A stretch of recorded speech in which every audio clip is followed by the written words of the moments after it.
Plate ভর্তি মাটি পানি দিয়ে পান্তা ভাতের মতোই হরহামেশেই খেয়ে ফেলছেন বাচ্চা মিয়া। এমন অবিশ্বাস্য ঘটনা বলা চলে তার দৈনন্দিনের নেশা।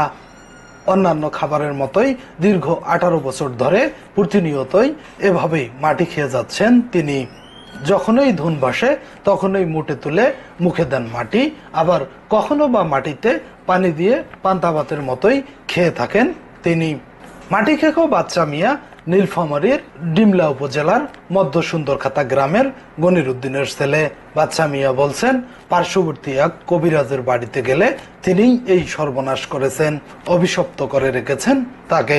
তাই মাটি খাওয়ার ধুন বসে প্রতিনিয়ত এই মাটি খাওয়া থেকে নিস্তারও পেতে চান তিনি।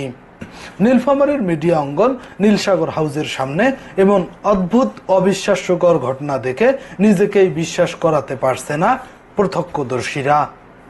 আমি শুনছি কিন্তু এর আগে মাটি খাওয়া দেখি নাই, এবং আমি দেখি নাই, দেখতে চাইছি, আজকে সরাসরি আমি দেখলাম। মাটি যে কিসের জন্য উনি খায় উনি জানে, ঠিক আছে, আর ওনার সাথে কি আছে না আছে এটা তো আর আমরা জানি না। উনি কইতেছে বাতাসে একটা যে কোনো জিনিস আসে, আসার পর উনি শরীরে ভর করে, করার পর মাটি খায়।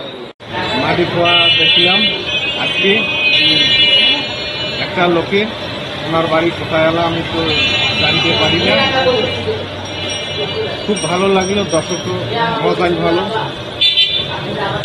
মাটি তো সবাই হাঁটাহাঁটি করে, মাটিতে মানুষ মরা পড়ে মানুষকে মাটি দেয়, অনেক কুকুর টুকুর যা যা ওঠে সবাইকে মাটি হবে, বিষ, এটা বিষ।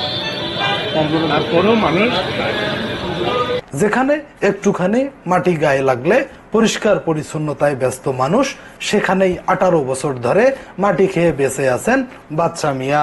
এমন অদ্ভুত ঘটনাকে অলৌকিক মনে করছেন প্রত্যক্ষদর্শীরা। নূর আলম বাবু, নীল সমুদ্র।